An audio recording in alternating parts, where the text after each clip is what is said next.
ಉಂಗುರದ ಪೆಟ್ಟಿಗೆಯೊಂದಿಗೆ ಮುಂದೆ ಹೋದಂತೆಲ್ಲ ಇಶಾನಿ ಮತ್ತು ದೀಕ್ಷಾ ಮತ್ತು ಮೂವರು ಮಕ್ಕಳ ಹೃದಯ ಸಂಕಟದಿಂದ ವಿಲವಿಲನೆ ಒದ್ದಾಡ್ತು.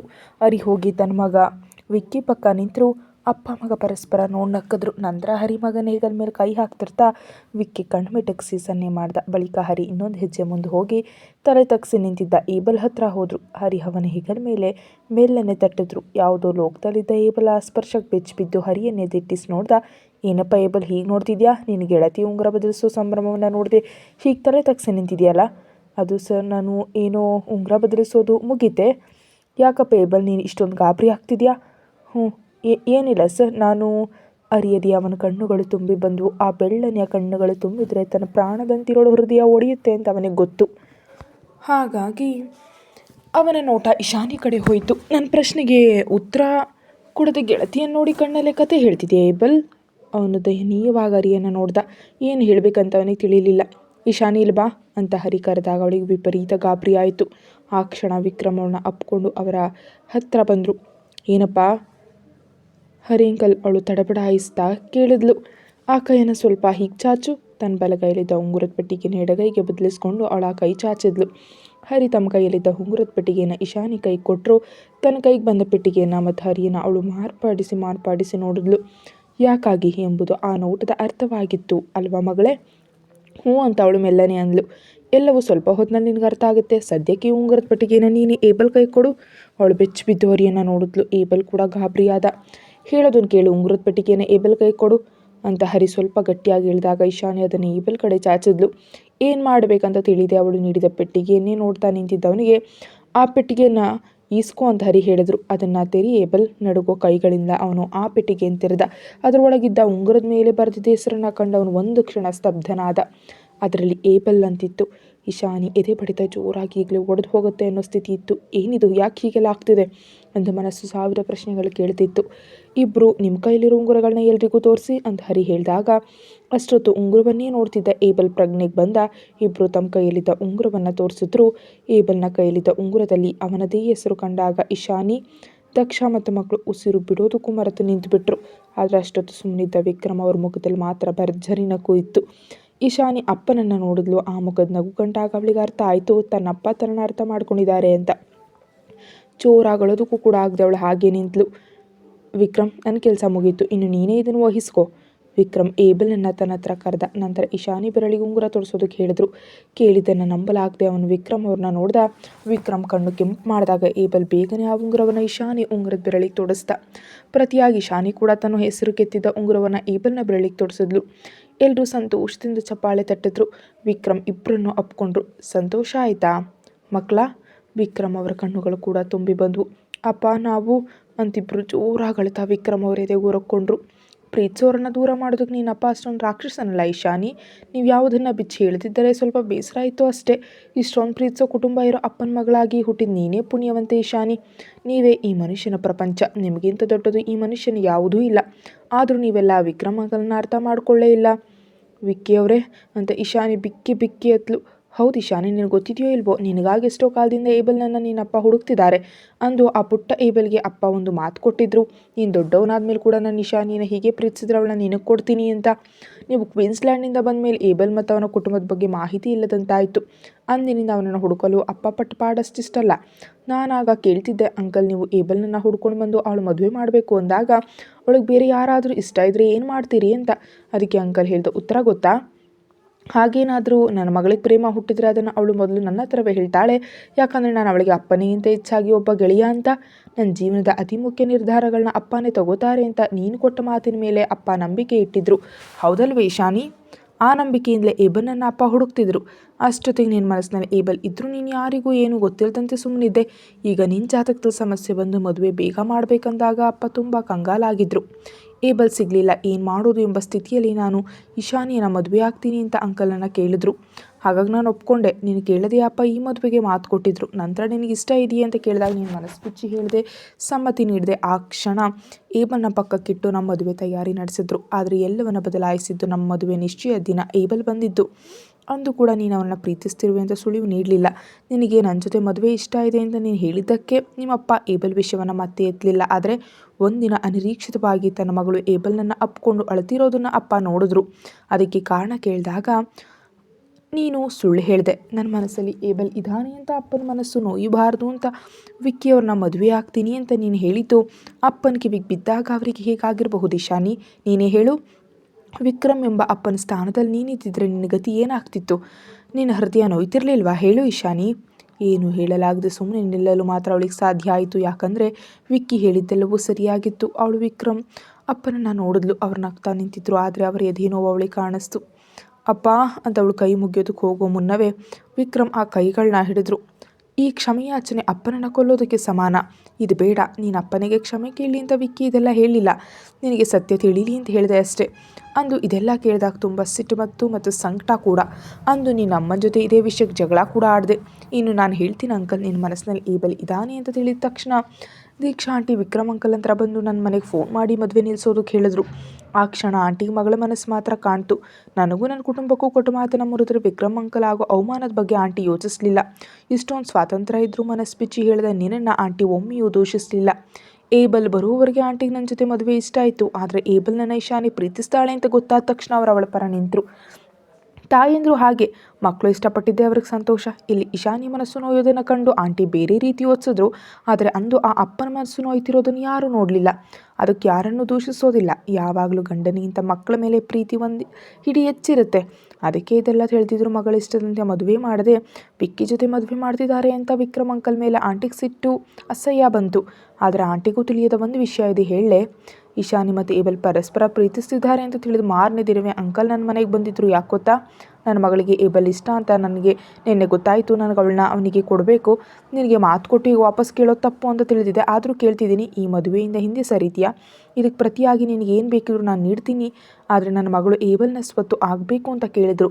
ಸತ್ಯ ಹೇಳಬೇಕಂದ್ರೆ ನಾನು ಶಾಕ್ ಆದೆ. ಅಂಕಲ್ಗೂ ತಿಳಿಯದಂತೆ ಇಶಾನಿ ಪ್ರೀತಿಸ್ತಿದ್ಲು ಎಂಬುದು ನನಗೆ ದೊಡ್ಡ ಆಘಾತವೇ ಆಗಿತ್ತು. ಅಷ್ಟೊಂದು ಗೆಳೆಯರಂತಿದ್ದ ಅಪ್ಪ ಮಗಳ ನಡುವೆ ಇಂಥ ಮುಚ್ಚುಬರೆ ಕಂಡು ನನಗೆ ಇಶಾನಿ ಮೇಲೆ ಸಿಟ್ಟು ಬಂತು. ನಾನೇ ಅಂಕಲ್ ಹತ್ರ ಹೇಳಿದ್ದು, ಹೀಗೊಂದು ನಾಟಕ ಆಡೋಣ ಅಂತ. ಅವಳಿಗೆ ತನ್ನ ಪ್ರೀತಿ ಬೆಲೆ ತಿಳಿಲಿ ಅಂತ ಸ್ವಲ್ಪ ಕಷ್ಟ ಕೊಟ್ಟವು. ಮಾಡಿದ ತಪ್ಪಿರ್ಬೋದು, ಆದರೆ ನನ್ನ ಮನಸ್ಸಿಗೆ ಇದೇ ಸರಿ ಅನ್ನಿಸ್ತು.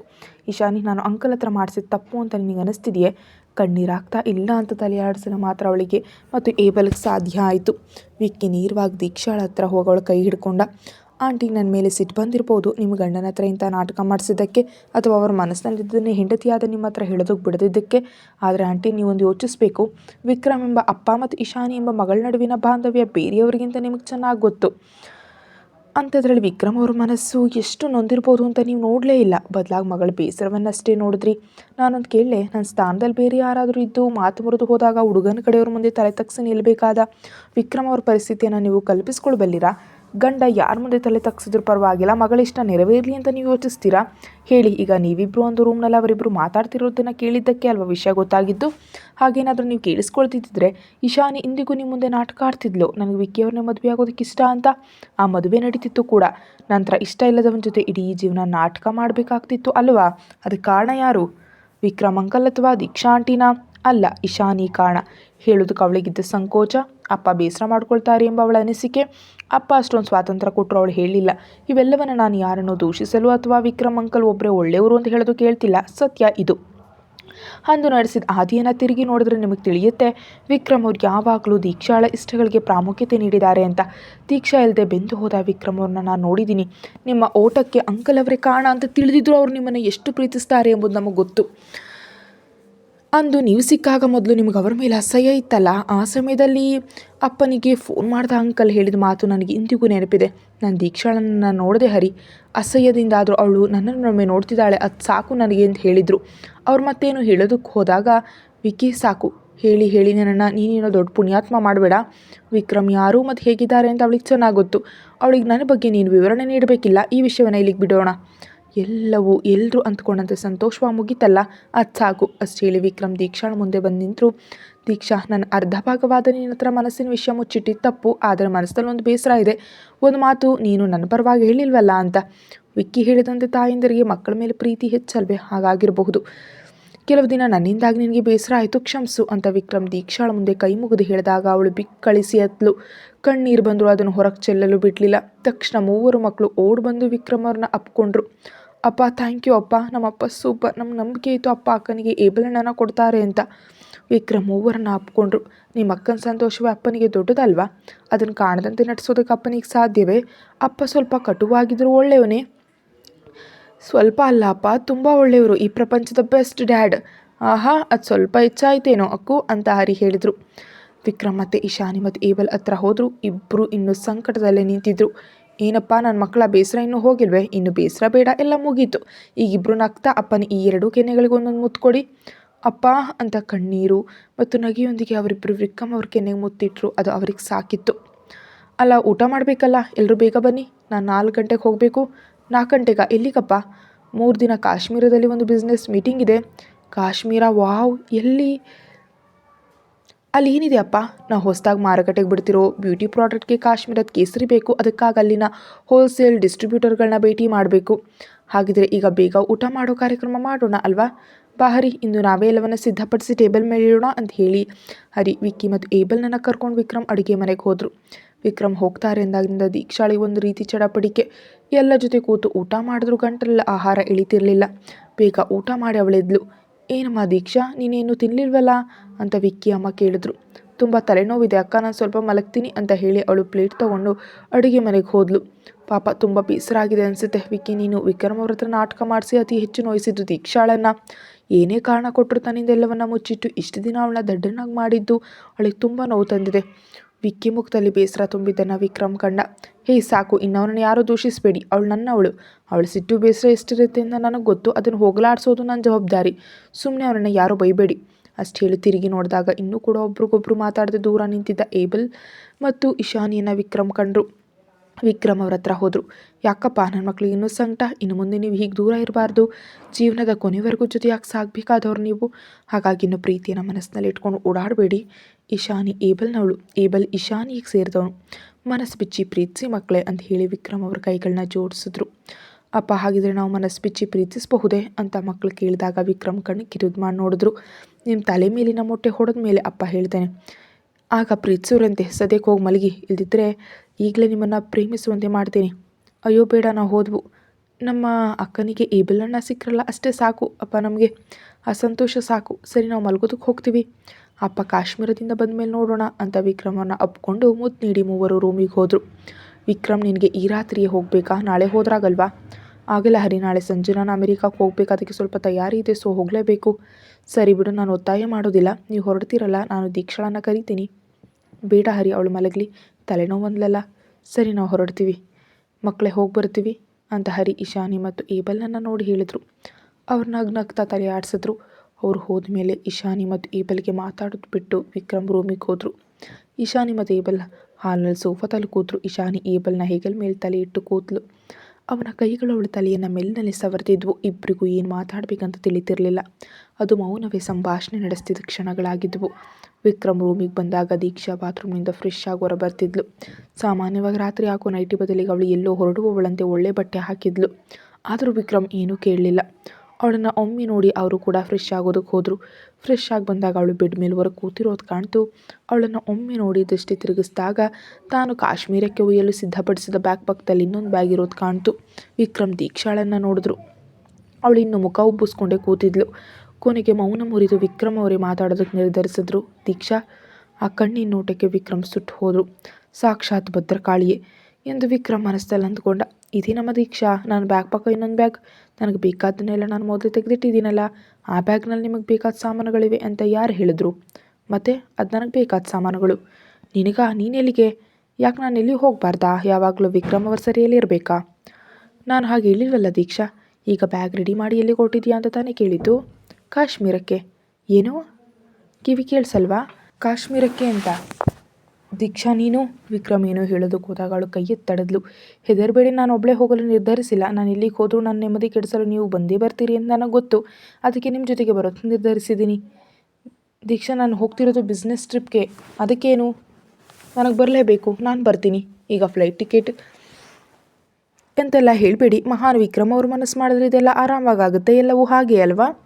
ಸಾಕು ಸಾಕು, ನಿನಗೀಗ ನನ್ನ ಜೊತೆ ಕಾಶ್ಮೀರಕ್ಕೆ ಬರಬೇಕಷ್ಟೇ ತಾನೇ, ತಯಾರಾಗು ಅಷ್ಟು ಹೇಳಿ ವಿಕ್ರಮ್ ತಿರುಗಿದ ತಕ್ಷಣ ದೀಕ್ಷಾಳ ಮುಖದಲ್ಲಿ ನಗು ಹೊರಳಿತು. ವಿಕ್ರಮ್ ಮತ್ತೆ ತಿರುಗಿದ ತಕ್ಷಣ ಆ ನಗು ಮಾಯ ಆಯಿತು. ಅಲ್ಲ ದೀಕ್ಷಾ, ನೀನಿಷ್ಟು ಹಠ ಮಾಡಿ ಕಾಶ್ಮೀರಕ್ಕೆ ಬರ್ತಿರೋದು, ಅಲ್ಲಿ ನಿನ್ನಪ್ಪ ವಿಶ್ವನಾಥನ್ ಯಾವುದಾದ್ರೂ ಭಯೋತ್ಪಾದಕ ಗೆಳೆಯರನ್ನಿಟ್ಟು ನನ್ನನ್ನೇನಾದರೂ ಮಾಡಿಸ್ಲಿಕ್ಕಾ? ಹಾಗೇನಾದರೂ ನಾನು ಯೋಚಿಸಿದ್ರೆ ವಿಶ್ವನಾಥನ್ ಗೆಳೆಯರ ಅಗತ್ಯ ನನಗಿಲ್ಲ. ಅವರಿಗಿಂತ ದೊಡ್ಡ ರಾಕ್ಷಸ ವಿಕ್ರಮ್ ಅವ್ರ ಹೆಂಡತಿ ಅಲ್ವಾ ನಾನು. ನನಗೂ ಸ್ವಲ್ಪ ಧೈರ್ಯ ಇರುತ್ತಲ್ವ. ಆ ಹಠ ಮತ್ತು ಸಿಟ್ಟು ತುತ್ತ ತುದಿಯಲ್ಲಿದೆ ಅಂತ ವಿಕ್ರಮ್ಗೆ ಅರ್ಥ ಆಯಿತು. ಅದು ಯಾವ ಕ್ಷಣದಲ್ಲಾದರೂ ಜ್ವಾಲಾಮುಖಿಯಂತೆ ಸ್ಫೋಟಿಸಬಹುದು ಅಂತ ಅವ್ರಿಗೆ ತಿಳಿದಿತ್ತು. ಸರಿ ಸರಿ, ನಿನ್ನ ಕೈಯಿಂದ ಸಾಯೋದು ಕೂಡ ನನಗಿಷ್ಟವೇ ದೀಕ್ಷಾ. ಸದ್ಯಕ್ಕೆ ಬೇಗ ಹೋಗಿ ತಯಾರಾಗು, ನಾನು ಇಶಾನಿ ಮತ್ತು ಏಬಲ್ ಹತ್ರ ವಿಷಯ ಹೇಳಿ ಬರ್ತೀನಿ ಅಂತ ವಿಕ್ರಮ್ ರೂಮ್ನಿಂದ ಹೊರಗೋದ್ರು. ನಗ್ತಾ ಅವಳು ಬೆಡ್ ಮೇಲೆ ಕೂತ್ಲು.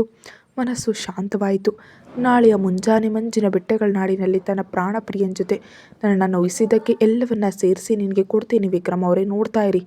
ಸಿಹಿ ಸೇಡು, ಅವಳು ನಕ್ಕದ್ಲು. ವಿಕ್ರಮ್ ಕೆಳಗೆ ಹೋದಾಗ ಏಬಲ್ ಮತ್ತು ಇಶಾನ್ ಜೊತೆಯಾಗಿ ಕೂತು ಮಾತಾಡ್ತಿದ್ರು. ಇಬ್ಬರ ಮುಖವು ಹುಣ್ಣಿಮೆ ಚಂದಿರನಂತೆ ಇತ್ತು. ವಿಕ್ರಮ್ಗೆ ಮನಸ್ಸು ತುಂಬಿ ಬಂತು. ಕೆಲ ದಿನಗಳಾದರೂ ಎಲ್ಲರನ್ನ ನೋಯಿಸಬೇಕಾಯಿತು ಎಂಬ ಬೇಸರ ಒಳಗಿತ್ತು.